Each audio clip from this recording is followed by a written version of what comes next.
Entonces empezamos, los que estamos, si necesitan después que repitamos algo, me avisan. Vamos a empezar con patología pleural, es una clase amplia, pero es bastante importante, está buena, está bueno, no sé si está buena la clase, pero está bueno saberlo, entenderlo, y los algoritmos de cómo abarcar un estudio de pleura, ya que no son tan frecuentes las patologías graves de pleura, están buenos tenerlos en cuenta. Para saber un poco lo básico, esto es más para que les quede a ustedes que para explicarlo ahora, tiene que ver con las dos hojas de pleura que revisten el pulmón, eh, que forman parte la pleura parietal y la pleura visceral. La pleura parietal, que va a recurrir va a recubrir la caja torácica, y la visceral, el pulmón y las cisuras, ¿sí? La particularidad es que la que reviste la caja torácica es muy sensible al dolor, o sea que detectamos mucho en lo que es intervencionismo, y no tanto así la pleura eh, cisural. Un poco de anatomía radiológica. ¿Ven el mouse? Sí, Doc, Sí, sí se doctor. ve. Bien. Eh, Teniendo en cuenta los 13 lóbulos del lado derecho, los dos lóbulos del lado izquierdo, tener en cuenta en general lo que se ve es la cisura menor del lado derecho, y la cisura mayor se ve recién en el perfil, ¿sí? La cisura del lado izquierdo también se suele ver en el perfil, y cuando visualizamos alguna patología, sea del lado derecho o del lado izquierdo, tenemos que ver de qué lado está, si o sea, está sobre el corazón o por detrás del corazón. Eso nos va a decir si está en lóbulo superior o en lóbulo inferior. Todo lo que es paracardíaco, ya vamos a estar al tanto que va a ser preferentemente en lóbulo medio, y los recesos costofrénicos que, que siempre también hay que evaluarlos, ¿sí? En este caso, solo para mostrar que existen cisuras accesorias, acá donde muestro donde pongo la flecha, ¿sí? Que tiene que ver con una cisura de la vena ácidos, ¿sí? Una cisura accesoria de la vena ácidos que determina un pequeño lóbulo, eh, que es una modificación anatómica de la normalidad, ¿sí? Lo más importante que tiene que ver con radiografía, ya que la radiografía es como la primera aproximación a la patología pleural, determinar qué tipo de características tiene la lesión: bordes nítidos, lisos, incompletos, ángulos obtusos. ¿Qué quiere decir? Si es una imagen séstil, ¿sí? Con respecto a la pleura, o si es una imagen tipo polipoidea con respecto a la pleura, ¿sí? Si tienen erosión o altera la parte ósea. eh, y la proyección lateral generalmente ayuda en lesiones que tienen aumento del diámetro anteroposterior, o lesiones o que devienen del mediastino posterior, etc. Las técnicas de imagen que vamos a visualizar principalmente es la radiografía, como dijimos, la ecografía muy poco porque es lo que no vemos nosotros, la tomografía y un poco de resonancia magnética, no mucho porque no es de mucha utilidad en la patología. eh, digamos, la tomografía creo que es muy buena, tiene muy buena sensibilidad, y el PET en caso de patología maligna, ¿bien? Para ir a la primera, al primer punto importante de la noche, es el derrame pleural. Debe ser de las patologías más frecuentes que vamos a ver en la práctica. El derrame pleural básicamente es líquido que queda entre las dos hojas de la pleura, ¿sí? ¿Qué importancia tiene esto para el radiólogo?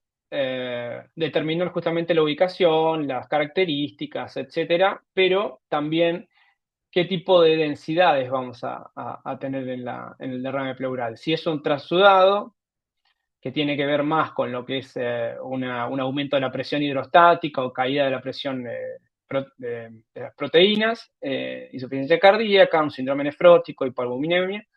El exudado, que tiene más que ver algo de tipo infeccioso, bien, o de ruptura de la barrera, ¿sí? Alteración de la barrera capilar linfática.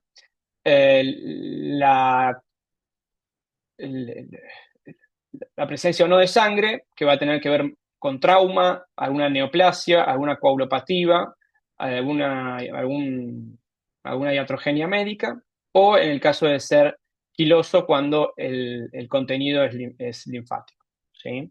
En el caso de tumores, cirugías también iatrogenia. Los criterios light, esos los van a usar en la guardia. Nosotros, cuando nos pidan en el estudio, ya todo eso va a estar, supongo que, analizado. Bueno, derrame pleural en la placa principal. Esto lo traigo ya que eh, tenemos chicos que están empezando, y me pareció divertido poder explicarles un poco la idea del derrame pleural, la idea de la evaluación del derrame pleural, la idea del signo del menisco, que tiene que ver con la presencia de líquido libre en la cavidad pleural. Bien, en este caso tenemos del lado izquierdo, en este caso tenemos del lado derecho, en este caso tenemos alguna extensión cisural. Esto tiene que ver seguramente con una patología oncológica por la lesión por la imagen del portacat. Y en el caso de alguna distribución del líquido anormal o característica de que no comprima el pulmón, pero sí genere un aumento de la opacidad que haga que por su distribución sea posterior y no sea completamente velado el campo pulmonar, ¿sí? Tener en cuenta que los líquidos son declives, que pueden ascender por la pared torácica, en el caso de este, extenderse hacia las fisuras, y que desaparece en el caso del paciente supino. Va a desaparecer el menisco, esto es claramente por la bipedestación, y vamos a tomar alguna que otra característica distinta. En general, cuando el seno costoplénico es borrado, mínimo debería haber aproximadamente 200 mililitros de líquido, ¿sí? En el caso del paciente en algún decúbito o supino, ahí puede existir la posibilidad de detectar el derrame con un poco menos de cantidad, ¿sí? Hasta los 50 mililitros. Si no, obviamente, viendo el perfil, si el derrame se encuentra acá, no lo vamos a ver porque tenemos los diafragmas. ¿Bien? Después, lo que es el derrame subpulmonar o masivo, el derrame subpulmonar es una separación anormal de la base pulmonar y la burbuja gástrica. Algunos son más profundos, otros son menos profundos, y van a generar lateralización de la cúpula, ¿sí? Todo esto va a aumentar va a generar como un aumento o una sobreelevación del hemidiafragma, que en realidad está mimetizada por el derrame. Bien, y desde el punto de vista del velamiento total del campo pulmonar, vamos a evaluar la desviación de la tráquea, la desviación de los grandes vasos, la desviación del mediastino, en el caso de tener algún grado de presión, o a veces, como decía recién, tiene que ver con la distribución anómala del líquido, ¿bien? O sea que no siempre que el derrame es masivo quiere decir que hay un derrame, perdón, no siempre que está velado el campo pulmonar no quiere decir que haya un derrame masivo. Bueno, viendo un poco lo que es el método a través de tomografía, ven lo que les decía yo. En un estudio de este tipo, si yo obtengo una imagen de placa, la opacidad del campo pulmonar obviamente va a aumentar, ¿sí? Porque el trayecto aéreo es menor que en este campo pulmonar. Por ejemplo, en este caso, vemos en la tomografía y las radiografías, tanto anterior como posterior. Em, ¿Qué más? Una clave diagnóstica es si no cambia con la posición y es lenticular, pensar en que puede estar loculado. Es importante en la tomografía poder dar una idea de que está loculado, ¿sí? Porque en el caso de algunos derrames, por ahí el médico de internación decide hacer un drenaje y si está loculado hay que pensarlo dos veces porque puedes hacer todo el procedimiento y no sacar nada o sacar muy poco, ya que en realidad si está todo tabicado o si está muy denso, no va a servir la muestra. Em, Claramente estos son signos de loculación cuando van en contra del decúbito, ¿sí? Y eso se puede ver tanto en la placa como en la tomografía, ¿bien? Y cuando empiezan a aparecer imágenes de líquido entrando en las cisuras y no responde a los cambios de decúbito. Acá existe un envelamiento del seno costofrénico que se traduce aquí y en la cisura.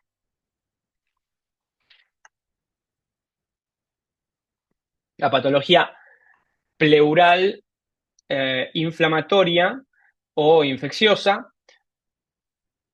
puede existir como secundaria en el caso del derrame paraneumónico simple o un derrame paraneumónico complicado en el caso de un empiema. Hay que detectar la loculación y el realce de las pleuras visceral y parietal, que vendría a ser el signo del esplito, el signo de las hojas que se separan, ¿no? El split es separación. La patología pleural granulomatosa, que tiene que ver con la tuberculosis o algún hongo, exudados linfocitarios, engrosamiento pleural y posible residuo fibroso, perdón, que refiere a lo que es tracto retráctil o algún grado de retracción. La enfermedad inflamatoria autoinmune, que tiene que ver con las patologías de artritis reumatoide, el lupus, algunas vasculitis y las reactivas a alguna patología infecciosa o patología de lesión de las barreras hidrostáticas, como puede ser una pancreatitis, que es bastante frecuente cuando la pancreatitis es grande, que haga un derrame pleural del lado izquierdo, que no tiene nada que ver con, digamos, sería por alcance inflamatorio y ruptura de barreras debido a esta inflamación. La radioterapia puede existir, un derrame post-SIAM, post-infarto de miocardio, bien, y el split pleura sign, que es un poco lo que decíamos, ¿sí? Tener en cuenta siempre no confundir lo que es absceso con lo que es un empiema. Tienen dos características similares, pero la distribución no es la misma. Fíjense, en este caso son colecciones más abusadas que acompañan a la pleura, ¿sí? Y refuerza tanto la pleura parietal como la pleura visceral. ¿Bien? En cambio, acá tenemos un absceso en donde tenemos, más allá de las burbujas en el interior, que pueden ser tranquilamente pospunción, vemos una distribución como más anómala y más expansiva, pero siempre con ese refuerzo periférico y imagen loculada, que bueno, en este caso la es. Los tipos de empiema, bueno, esto ya poco lo vimos. A veces tengo diapositivas que se pisan porque al sacar la información de tres artículos distintos, me pareció que estaba bueno verlo de dos puntos de vista distintos. ¿Alguien se dejó prendido el mic? Bueno, seguimos. Cualquier duda me avisan, ¿eh? No veo si levantan la mano, por eso, o sea, no lo puedo ver. Bueno, respecto del empiema, el diagnóstico radiológico va a modificar la conducta para ver si es drenaje o más antibiótico o si es un manejo principalmente médico. Bien, acá vemos en la radiografía de frente un signo de menisco que tiene que ver con un probable derrame pleural. Acá vemos una tomografía en cortes axiales en donde vemos imágenes de base pleural, ausadas, ¿bien? Acá, bueno, ya vimos que es un absceso y en este caso vemos también el signo del split, que al ser patología infecciosa y de empiema, que se extiende hacia las partes blandas de la pared torácica, ¿sí?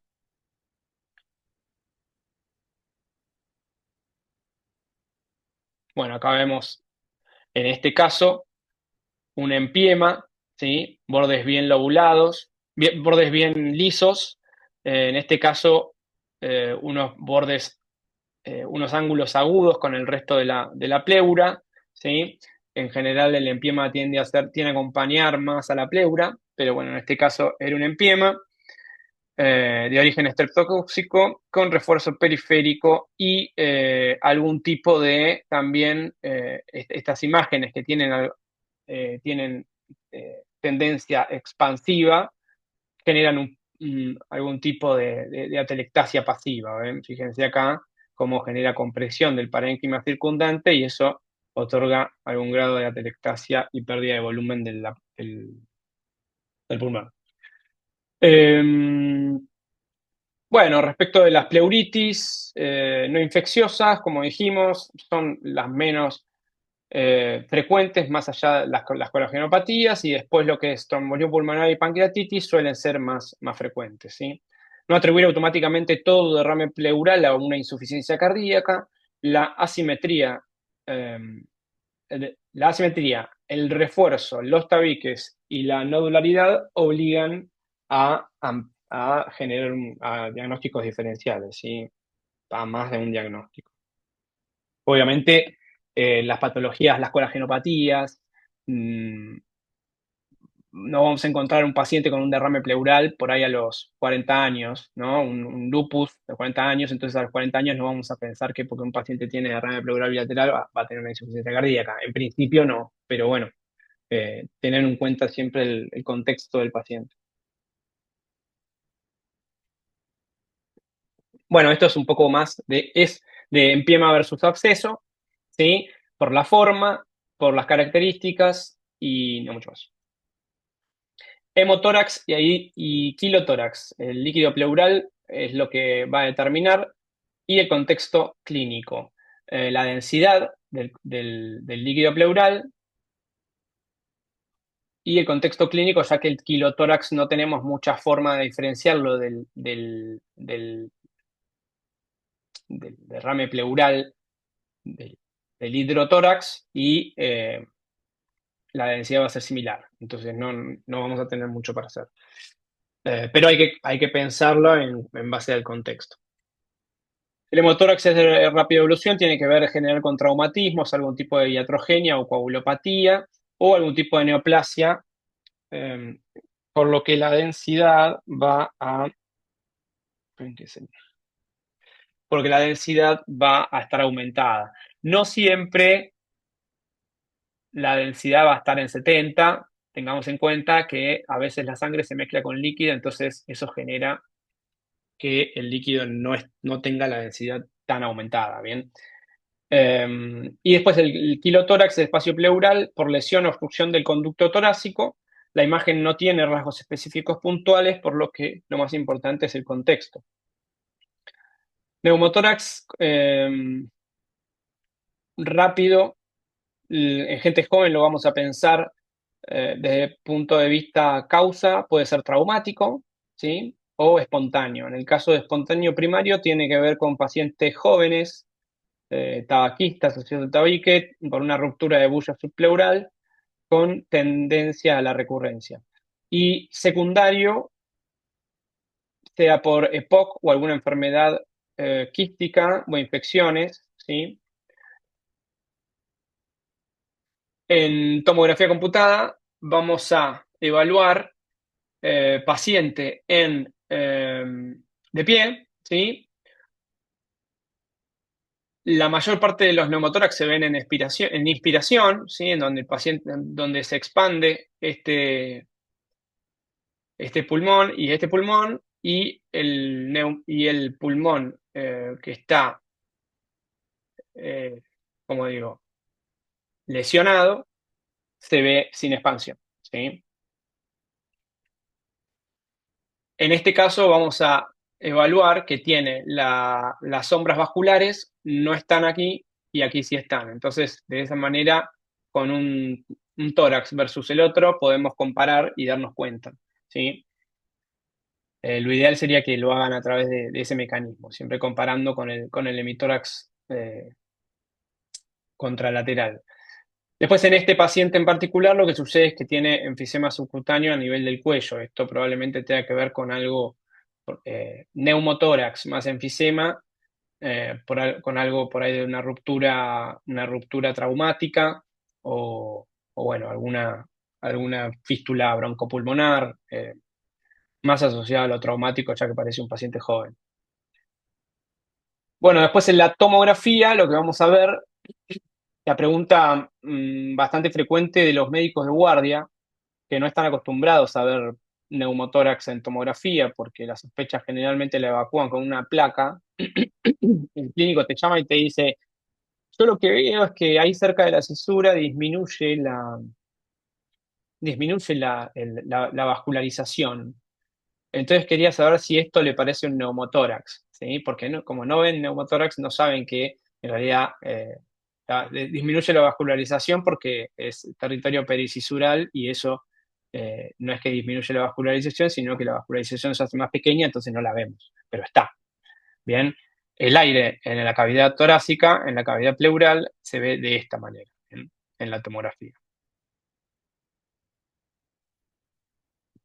Dentro después del pulmón que está colapsado, pueden verse áreas de pérdida de volumen, obviamente al inflar peor el pulmón, tenemos las características. Estas imágenes también se asocian a lo que vemos acá, que es enfisema subcutáneo, que discurre por las paredes bronquiales y hacia el tejido celular subcutáneo. Esto tiene que ver también acá con algunas bullas contralaterales, un paciente que tiene bullas bilaterales y que en algún momento puede hacer un neumotórax.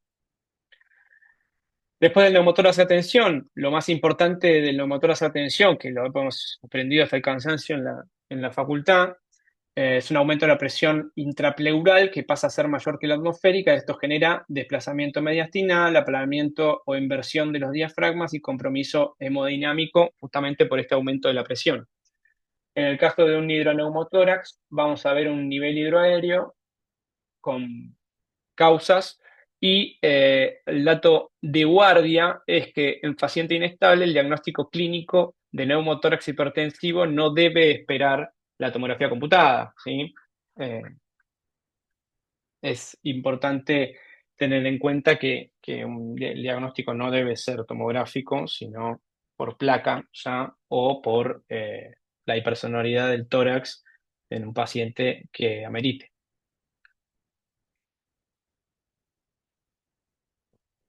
Acá vemos este paciente en donde tiene mínimamente borrado el ángulo costofrénico derecho, eh, no tiene vascularización pulmonar, tiene seguramente acá algún grado de compresión del parénquima y desviación del mediastino hacia la izquierda. Esto que vemos acá probablemente es la región medial del pulmón posterior que eh, se medializa y por ahí se sitúa por delante o por detrás de las estructuras vasculares, ¿sí? Esto va a generar una disminución del componente de intercambio gaseoso en el pulmón contralateral y es lo que va a generar la descompensación.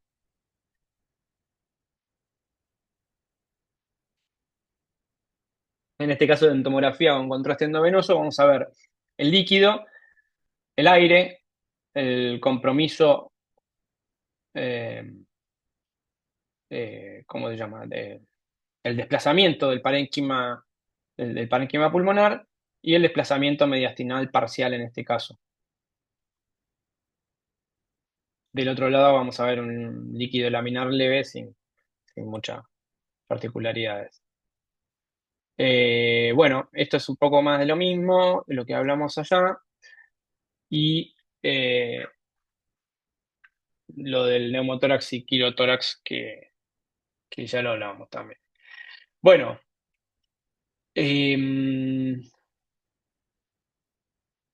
a evaluar patología que es relativamente frecuente o bastante frecuente en pacientes.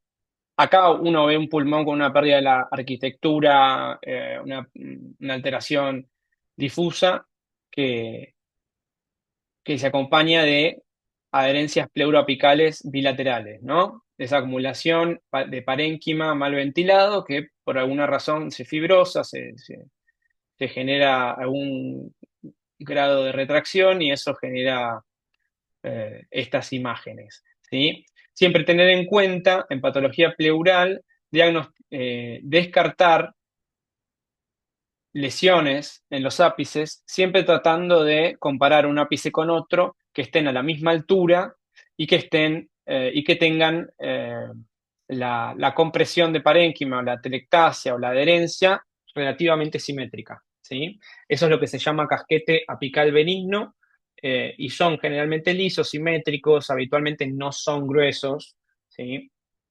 Hay muchas personas, muchos médicos que se comen patología apical por no mirar y por no tener en cuenta que en general la patología apical, la patología, el casquete apical debe ser simétrico. Bien. También tener en cuenta que si existe en el mismo corte diferente altura de casquete o de ápice pulmonar, hay que tener hay que avivarse y ir a buscar la causa, ¿sí? Si hay una pérdida de volumen acá, en algún lugar tiene que estar compensada. Nosotros cuando evaluamos un tórax tenemos que pensar que la cavidad pleural tiene y la cavidad torácica tiene una presión negativa y esa presión negativa tiene que ser compensada siempre. Entonces, donde hay pérdida de volumen, tiene que de alguna manera compensarse. Donde hay una telectasia, tiene que de alguna manera compensarse. Entonces, todo tiene que estar relativamente simétrico. Cuando hay un pulmón que no tiene la misma amplitud o la misma distribución de los bronquios o de la vasculatura que el contralateral, ya nos tiene que llamar la atención y tenemos que pensar en ir a buscar algo que está siendo mimetizado de alguna manera, pero que está dando como te digo, algunos signos indirectos. En este caso, la asimetría gruesa, ¿sí? Gruesa, gruesísima, de un tumor Pancoast, que es un tumor, para los que no están al tanto, es un tumor de origen pulmonar, que, que se mimetiza mucho por estar en en el ápice pulmonar y que va a comprimir las estructuras vasculares y nerviosas de la región supraclavicular e infraclavicular y va a generar cuadro clínico particular, por eso se le llama síndrome de Pancoast. En este caso, bueno, vemos la asimetría como pueden darnos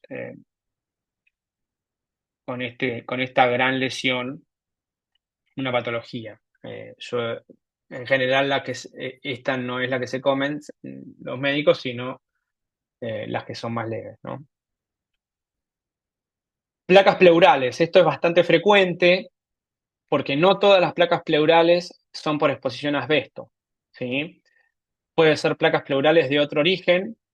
También en general son por exposición, pero no particularmente asbesto. ¿Por qué el asbesto? Porque el asbesto es una de las causas y factor de riesgo independiente para la aparición de tumor de pleura, ¿sí? Tumor maligno de pleura. El patrón típico afectan las pleuras parietales, ¿sí? Múltiples y bilaterales. Son estas placas con predominio posterolateral y diafragmático, pueden calcificar o no.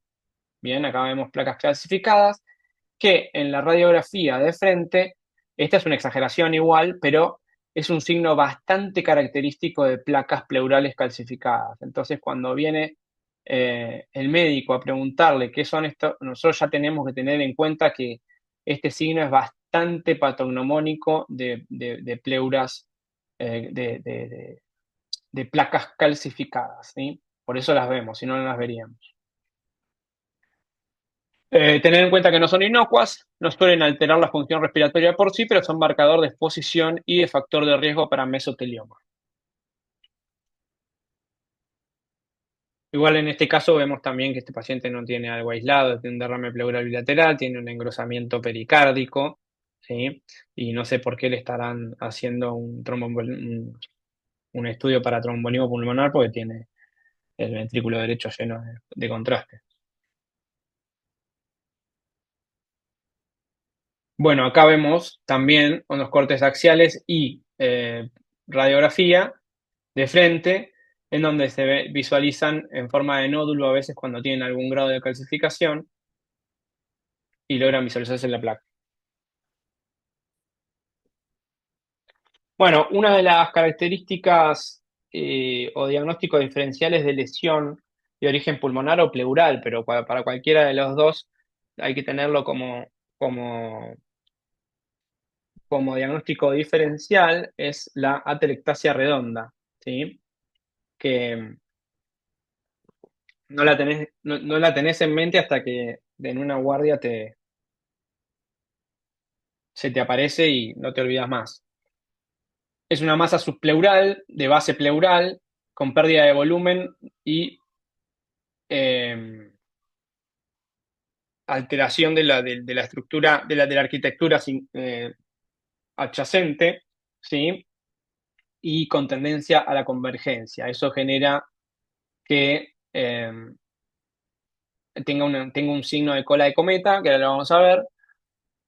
Puede verse también en el contexto de asbesto o pleuritis crónica o derrames pleurales previos, hemotórax, patología pleural previa. Y el diagnóstico diferencial va a ser con neoplasia periférica.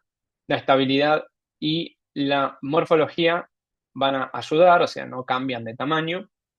Y el PET o la biopsia si es eventualmente atípica.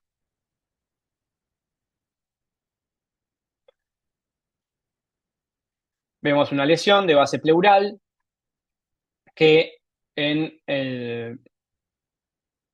en la ventana pulmonar va a generar retracción de las estructuras vasculares y como una especie de remolino también, ¿no? Por eso se le dice también redonda. Eh, lo que vamos a ver es el signo del comet tail, que es la cola de cometa, por esto que genera. La clave no es solo la masa, la arquitectura se retrae hacia ella, porque genera retracción, como otras atelectasias, y es de engrosamiento pleural circundante.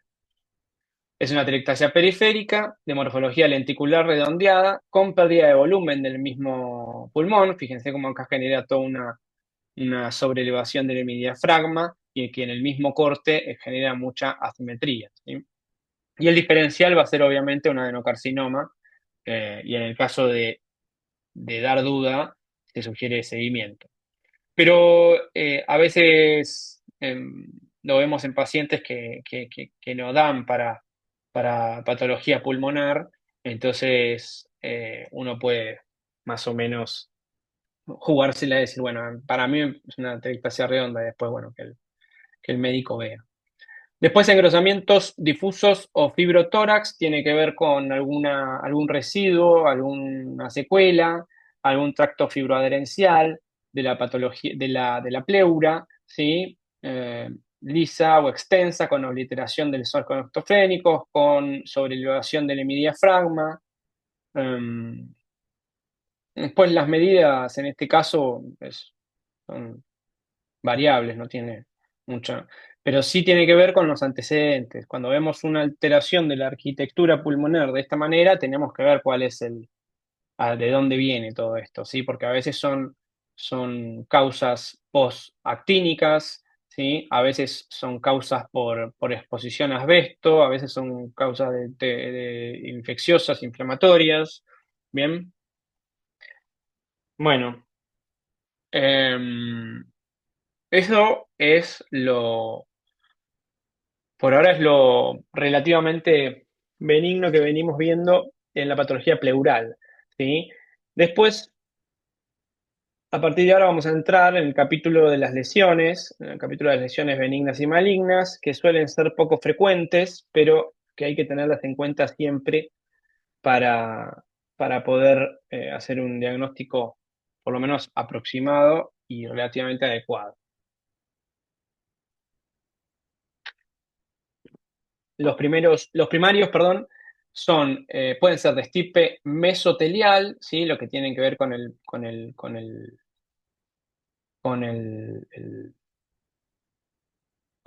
el mismo tejido de revestimiento, que puede ser el mesotelioma o el tumor fibroso solitario pleural, el estirpe mesenquimal, que tiene que ver con el lipoma, eventualmente el liposarcoma o algún sarcoma de tipo sinovial, y la estirpe linfoproliferativa, que tiene que ver con el linfoma. ¿Bien? Y los secundarios, metástasis. ¿Sí? Teniendo en cuenta que el tumor maligno más frecuente de la pleura son la metástasis, ¿sí? Aún el tumor mesotelioma no tiene ¿cómo te digo? Es tan frecuente como la metástasis. Son tres grupos grandes: ocupación del espacio pleural, engrosamiento, fibrosis y tumores pleurales. El eje clínico tiene que ver con lo que es patología inflamatoria, traumática, vascular o neoplásica, y el eje radiológico entre si es libre, loculado, liso, nodular, todo eso vamos a describir ahora. ¿Cuándo pensar en malignidad en una lesión pleural? Cuando existe engrosamiento pleural circunferencial, cuando hay engrosamiento nodular o es una masa de origen pleural o de base pleural, afectación de la pleura mediastínica y sus fisuras, cuando hay invasión, obviamente, de la pared torácica, diafragma, pericardio o mediastino, y cuando hay derrame unilateral persistente o, en algún punto, hemotórax hemorrágico. La modalidad de estudios, ahora la vamos a mencionar, pero vamos a empezar generalmente con los tumores benignos, como son el lipoma y la esplenosis intratorácica, ¿sí? El lipoma lo vamos a ver simplemente como una lesión de origen mesenquimático, digamos, eh, con densidad grasa y todo este casquete, toda esta atelectasia pasiva circundante, que es nada más que parénquima eh, comprimido, digamos, ¿no? Vamos a ver que cuando vemos una lesión de este tipo, hay que tener el diagnóstico diferencial de que sea una lesión per se del parénquima pulmonar, ¿sí? O una hernia intratorácica o infradiafragmática que esté protruyendo hacia el campo pulmonar, ¿sí?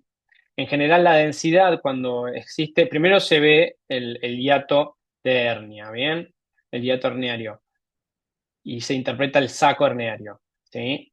Segundo, la densidad suele ser bastante parecida al mismo mesenterio, ¿bien? Si tiene una densidad diferente, podemos pensar en que sea otra cosa, en este caso el lipoma, o que esté generando algún tipo de incarceración o algún tipo de estrangulamiento de vasos, y eso genere una alteración de la densidad.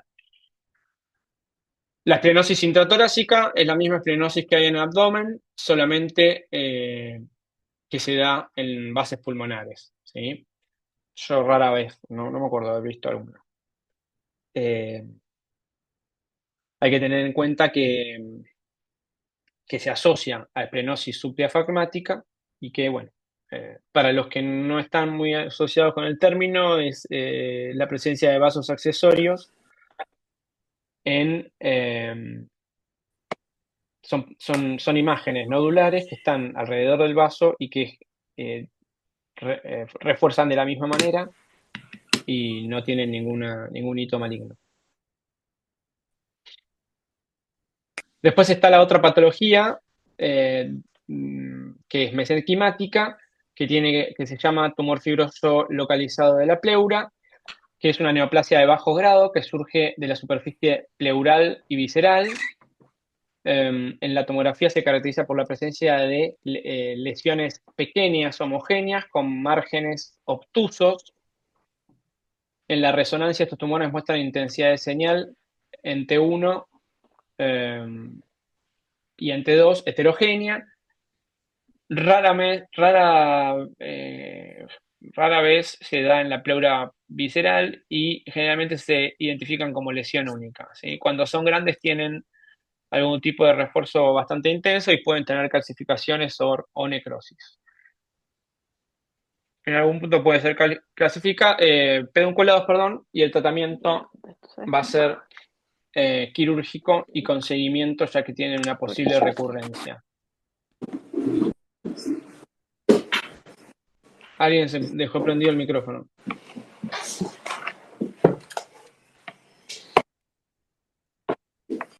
Ahí va. No, ahí está. No toda, bueno, frase clave, no toda masa pleural bien delimitada y benigna. Tamaño, heterogeneidad, síntomas y crecimiento van a orientar en sí a a la conducta. En este caso son lesiones de esta imagen son lesiones muy grandes, en general suelen ser más pequeñas. Bueno, y el otro gran hito de esta clase, ¿sí? La otra eh, tema importante de esta clase es el mesotelioma pleural, ya que es el tumor primario más frecuente de la pleura, ¿sí? Em, Vamos a hablar un poco de esto. Y bueno, manifestaciones generales, ningún hallazgo aislado es específico de esta lesión, aunque bueno, ahora vamos a hablar, la probabilidad aumenta cuando se combinan los signos pleurales, la pérdida de volumen pulmonar, la invasión local en un contexto clínico compatible, un derrame pleural unilateral, engrosamiento pleural, pérdida de volumen, invasión local, adenopatías, posible metástasis, ¿sí? En sí no hay y signos patognomónicos, pero bueno, cuando uno ve una pleura rosariada, engrosada difusamente, con un pulmón encarcerado en ese engrosamiento pleural difuso, y bueno, la verdad es que va a tender a pensar que va por ese lado. Em, la primera parte de la detección, ya que uno en general el diagnóstico es en base al cuadro clínico también, que tiene que ver con el decaimiento, con falta de aire, con todo lo que conlleva la patología pleural. Va a ser con radiografía de tórax, ¿sí? Que puede ser normal en estadios eh, iniciales. Y los signos más frecuentes van a ser el derrame pleural, el engrosamiento pleural difuso y masas u engrosamientos focales pleurales, ¿sí? Después menos comunes van a ser osificación, calcificación de las lesiones tumorales. Signos indirectos de pérdida de volumen van a ser un aumento de la sobrelevación del diafragma lateral, desplazamiento mediastínico o algún estrechamiento del espacio intercostal. La técnica de elección para el diagnóstico de la patología pleural y también de la patología del tumor maligno primario perdón, contraste endovenoso, o sea, tomografía de tórax con contraste endovenoso, cortes finos y posible evaluación multiplanar para evaluar adecuadamente las cisuras y el espesor de las cisuras. Bien. Los hallazgos más frecuentes, de nuevo, van a estar en derrame pleural unilateral, engrosamiento pleural nodular y lobular. Yo creo que esto es un poco lo que les decía recién, que más allá de que tenga derrame o no tenga derrame, el hecho de ver una pleura arrosariada y hace temblar un poquito, como para pensar en esto. Y placas pleurales calcificadas o no, ya que no son lesiones premalignas, ¿sí? Pero hablan de un paciente con exposición a asbesto y el asbesto es una imagen, una exposición que está asociada en causa de efecto con el desarrollo del mesotelioma. La tomografía, ¿qué debe responder? Si hay tumor pleural, si compromete cisuras o compromete mediastino, si existe invasión o no de la pared pericardio o diafragma, si hay adenopatías o metástasis, y el objetivo práctico va a ser definir la resecabilidad y el posible plan terapéutico. Es un tumor de mal pronóstico, pero bueno, a través de la tomografía en tiempos tempranos puede existir algún grado de resecabilidad. Los signos pleurales que más orientan a malignidad va a ser derrame pleural unilateral, menor desplazamiento mediastínico que la cantidad de derrame que hay, el pulmón atrapado, ¿sí? En el caso de cuando se hace una toracocentesis que a veces genera un pequeño neumotórax, el pulmón no expanda adecuadamente, que es porque está todo comprometido en la pleura y todo, digamos, con pérdida de elasticidad debido a la infiltración, ¿sí? de la lesión. Después, el otro signo pleural de malignidad es el engrosamiento pleural, que es lo que hablábamos, y las cisuras y pérdida de volumen. Bien. La presentación evolutiva suele estar en que primero aparecen algunos nódulos pleurales, arrosariamiento pleural, un crecimiento más difuso y el encasillamiento pulmonar este que les mencionaba. Uy. La clave radiológica es la combinación de engrosamiento pleural unilateral nodular o circunferencial más la pérdida de volumen es altamente sugestiva de mesotelio. Miren, en este caso, tomografía computada de tórax con contraste endovenoso, como tenemos comprometido el seno costofrénico, el seno cardiofrénico y la crura diafragmática en eso en el coronal, donde también se ve engrosamiento del casquillo apical, y en el sagital vamos a ver engrosamiento posterior con nodularización y engrosamiento difuso que se mete hasta por la cisura. En este caso vamos a ver algo similar. No sé qué antecedentes tiene este paciente, pero vamos a ver esta nodularización pulmonar, probablemente una pérdida de volumen del pulmón derecho con respecto al contralateral, una alteración de los espacios intercostales. Fíjense la diferencia, la medición de los espacios intercostales, la longitud de espacios intercostales del lado derecho con respecto a la contralateral está afectada, ¿sí? La sobreelevación del hemidiafragma. Y ahí vemos con contraste cómo presentan refuerzo con a veces hipodensidad central, porque al ser tumores de rápida proliferación, pueden llegar a ser necrosis central. Esto es otro tumor también de origen pleural, basal derecho, con extensión caudal, que compromete tanto a los arcos costales, ¿sí?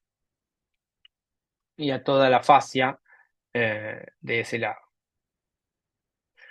En este caso van a ser imágenes como polipoideas de engrosamiento pleural difuso con calcio, con depósitos cálcicos, un refuerzo intenso y un derrame pleural masivo del lado derecho con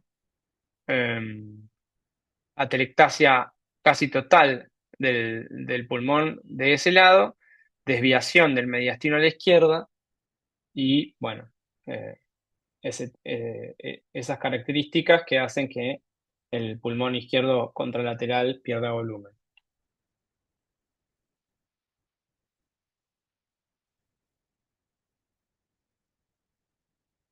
Respecto de las asbesto y las clasificaciones, no todo calcio es tumor.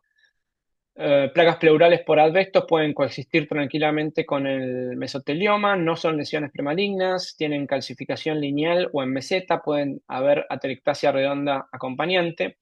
Y la diferenciación osteocartilaginosa tumoral van a ser focos grandes o puntiformes dentro del tumor, ¿sí? Pueden verse en estirpe predominantemente sarcomatoide. De hecho, esta tenía algún grado esta era de estirpe sarcomatoide y no deben confundirse con placas calcificadas, ya que no es lo mismo el hecho de que tiene, ¿cómo se llama? Tejido mesenquimal adentro. El mensaje práctico, el calcio pleural debe interpretarse por morfología y localización, la placa lineal extrapleural versus la mineralización intratumoral. ¿Bien? No tienen las mismas características, como vimos antes, las placas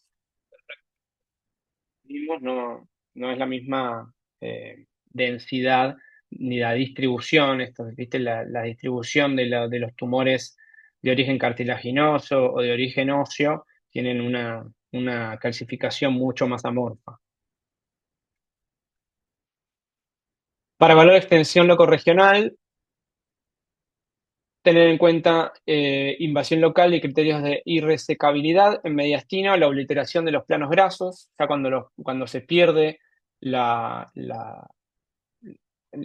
límite entre los planos grasos y el plano pleural, contacto con más del 50% de la tráquea o el esófago, respecto del pericárdico, cuando éste genera engrosamiento nodular o derrame pericárdico o compromiso transmural, de la pared torácica cuando hay pérdida de la grasa extrapleural, invasión de los músculos intercostales y desplazamiento o destrucción ósea. Respecto del diafragma, podemos Hola, mencionar que tiene ausencia de planos grasos con órganos abdominales, ¿sí? Y la extensión transdiafragmática, como vimos recién. ¿Alguien tenía una duda?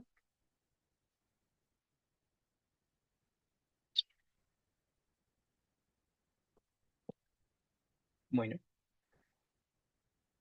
Y el compromiso de pulmón contralateral con extensión hacia la cavidad torácica opuesta, obviamente la extensión transdiafragmática va a conllevar la irresecabilidad tumoral. Bien, pero bueno, obviamente el compromiso de pericardio, el compromiso de estructuras del mediastino, todo eso. La verdad que es un tumor de pronóstico ominoso que a veces hacer grandes cirugías no se ha visto que extienda la sobrevida del paciente, ¿sí? La sobrevida global, digamos. Em, bueno, acá tenemos una tomografía de tórax con contraste endovenoso, en el que se observa un crecimiento de la lesión a través de la cisura, ¿sí? Pero que ya de por sí denota todo un aumento del espesor pleural hasta el seno costofrénico y hasta el seno cardiofrénico y distribución de líquido en su espesor hasta infiltrar la pared, infiltrar los arcos costales y el espesor muscular intercostal. En este caso, apical derecho también. No siempre el mesotelioma llega a tanto. Los pacientes en general terminan muriéndose de algún grado de pérdida de la ventilación, ¿sí? O de infecciones. Como ya dije, la pleura puede generar linfangitis carcinomatosa eh, pulmonar y, y bueno, eso genera que el pulmón no se expanda, no se ventile, etc. Bueno, acá vemos un poco más de lo mismo en diferentes segmentos del campo pulmonar y con expansión a tejidos subdiafragmáticos, ¿no? Acá lo mismo, comparando con la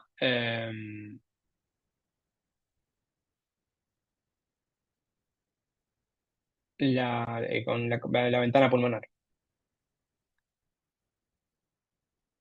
Respecto de las adenopatías y la diseminación a distancia, podemos decir que La distribución depende de la localización tumoral y de las vías de drenaje linfático. En RX puede sospecharse por engrosamiento de líneas intratorácicas, cilio, contornos mediastínicos. Yo cuando había estudiado en su momento tórax, RX de tórax, hablaba como de medir el ángulo de la carina, porque cuando había una adenomegalia muy grande subcarinal, el ángulo de la carina crecía porque separaba los bronquios. Bueno, o sea, hoy en día eso es loco. Hoy con una tomografía, con la disponibilidad que hay de tomografías, no se duda, digamos. La diseminación a distancia suele ser baja, es compromiso mayormente local, pero al ser un órgano tan noble, eh, es bastante maligno.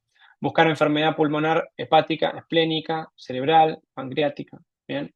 Principalmente la diseminación va a ser locorregional, linfática a través de invasión ganglionar y metastásica para intra y extratorácicas.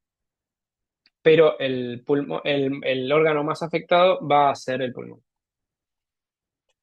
Acá vemos un poco cómo se ven en un estudio con contraste adenopatías parailiares, bilaterales. Tener en cuenta que estas imágenes tenés que tener mucha práctica para verlas sin contraste. Entonces, cuando sospechamos adenopatías parailiares o iliares pulmonares, tenemos que pedir contraste.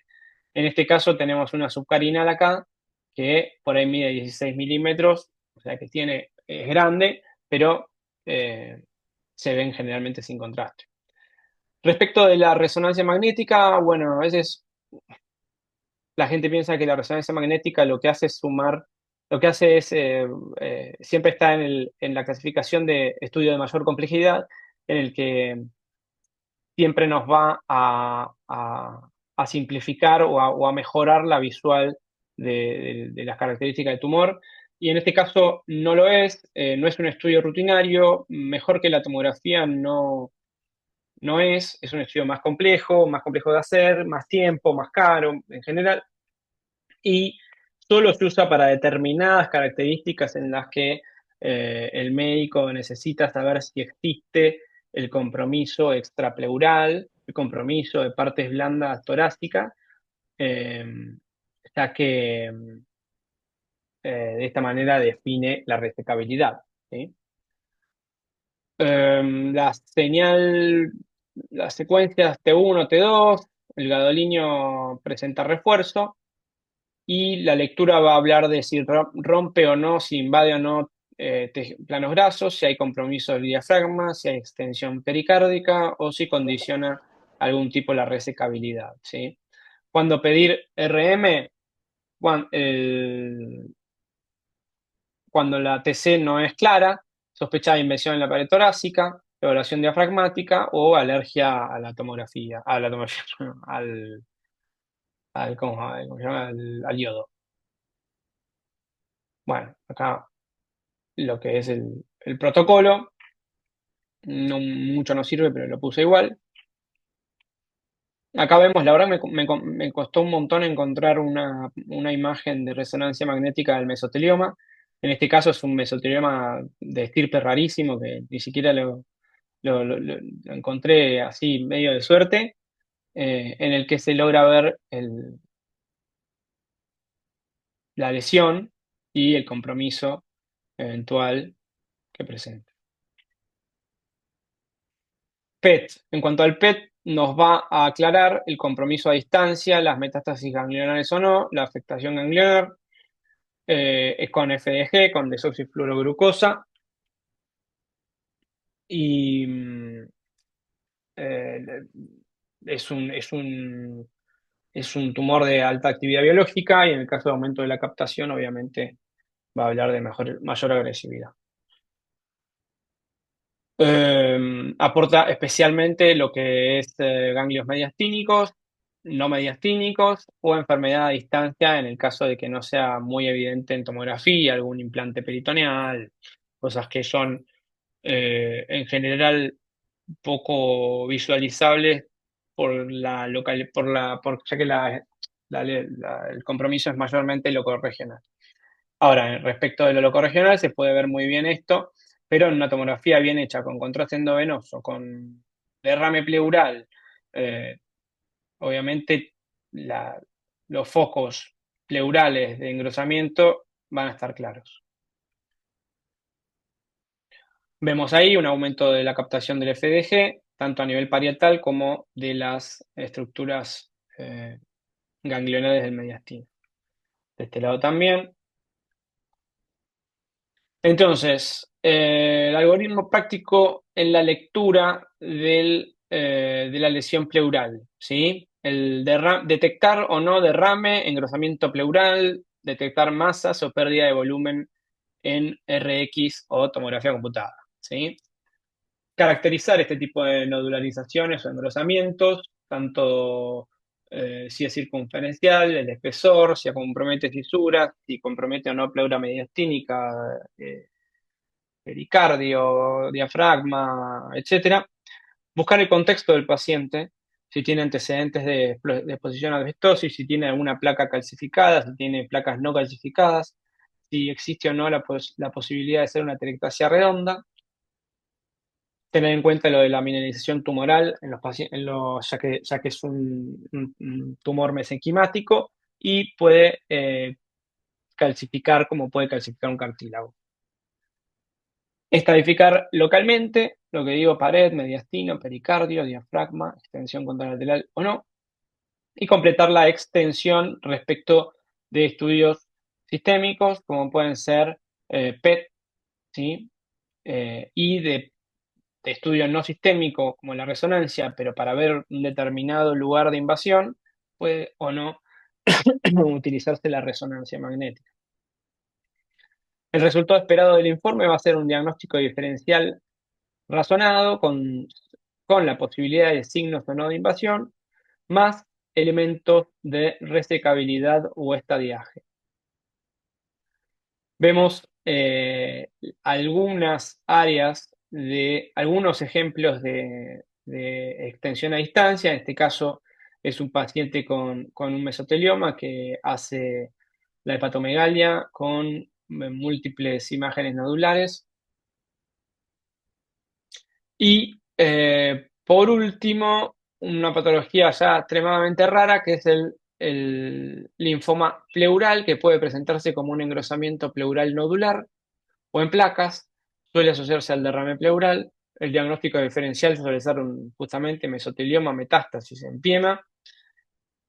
Frecuente como afectación secundaria, por lo que vamos a hablar de compromiso de adenopatía, sino enfermedad sistémica, no como linfoma primario, y el patrón puede ser en sí extenso y heterogéneo. Radiólogo debe forzar un diagnóstico etiológico solo por morfología, extensión, contexto oncohematológico y eventual biopsia de ser necesario, pero el linfoma no se va a dar aislado. Respecto de las metástasis pleurales como diagnóstico diferencial del mesotelioma, van a ser los primarios más frecuentes van a ser pulmón y mama, ¿sí? También pueden ser secundarios del linfoma o algún tumor invasivo con extensión local. La morfología va a ser absolutamente similar y derrame pleural, cuando en cuanto a la pleura empieza a crecer una lesión expansiva, empieza a comprometer los drenajes linfáticos, empieza a romper barreras y eso va a generar el derrame pleural mismo que genera el mesotelioma o que genera cualquier otro tumor. Respecto de las metástasis, son la patología, son la neoplasia más maligna, más común de la pleura, ¿sí? Y va principalmente a estar caracterizada por pulmón. Derrame pleural, engrosamiento pleural, nódulos, etcétera. Pulmón y mama, ¿no? Respecto del timoma, lo que dijimos recién, con extensión locorregional. Y tener en cuenta un checklist de benignidad versus malignidad, en donde vamos a evaluar la distribución, donde vamos a evaluar los efectos sobre el hemitórax, que ya dijimos en toda la clase, compromiso no en la pared torácica, el refuerzo o la captación de FDG y el contexto. paciente o no, sea conocido, con derrame, con exposición, etc. Algoritmo práctico de lectura.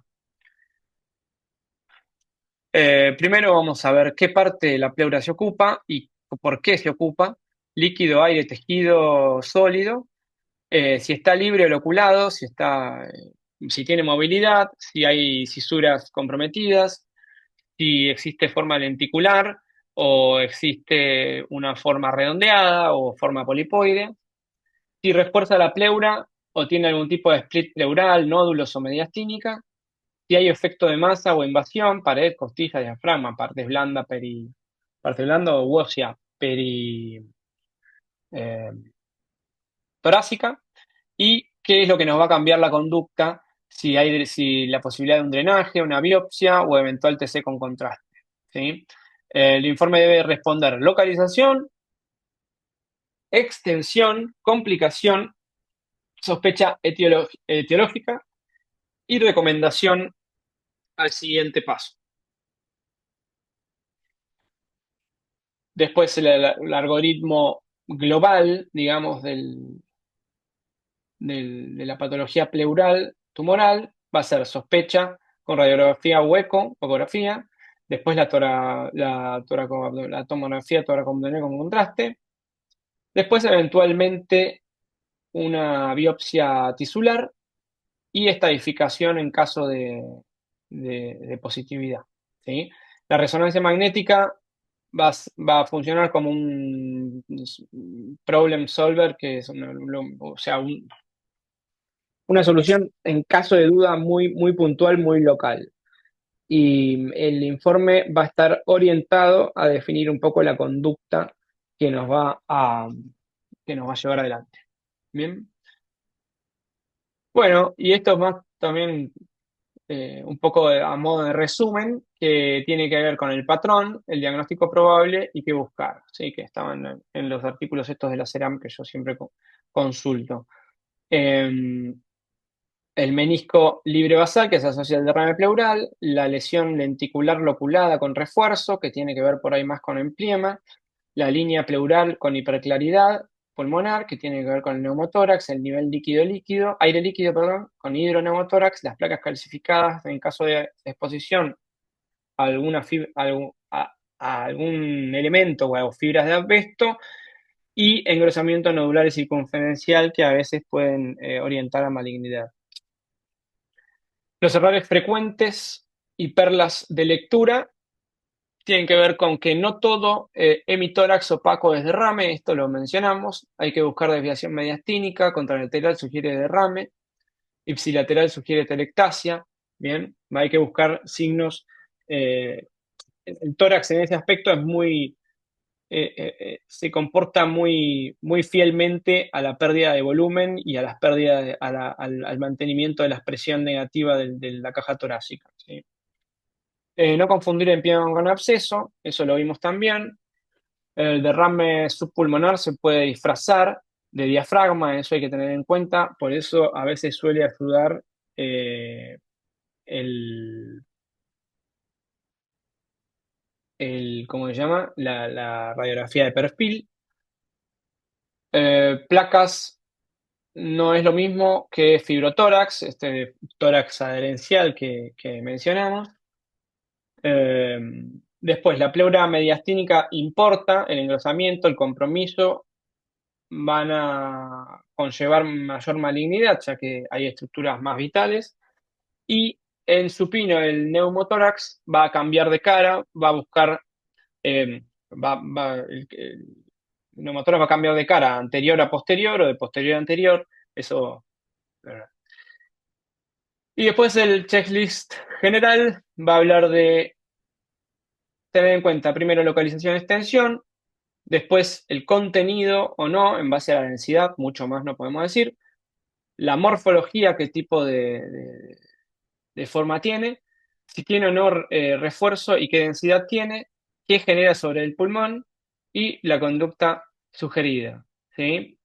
Y bueno, en general podemos decir que la patología pleural debe describirse como un síndrome radiológico, como yo le decía recién, una especie de síndrome, me refiero a que en general son 4 o 5 signos que hay que identificar en cómo se comporta el tórax en base a la tendencia a compensar el, el hecho de igualar las presiones dentro de la caja torácica y de los dos hemitórax.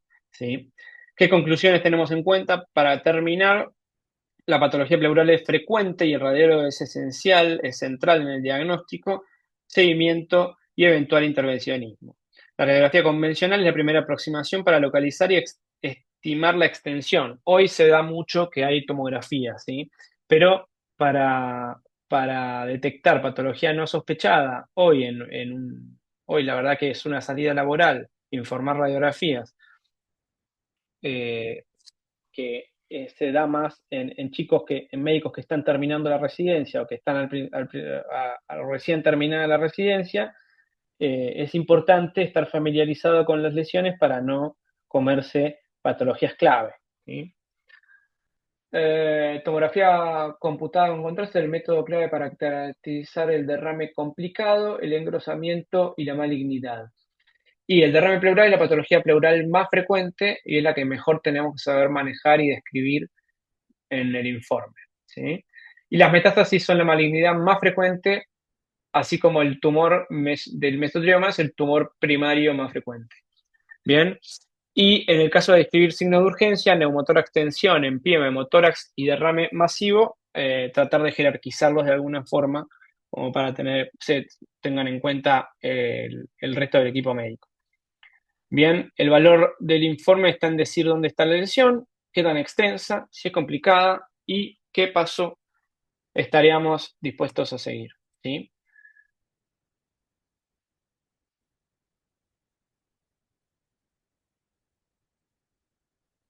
Bueno, si hay alguno vivo todavía, eh,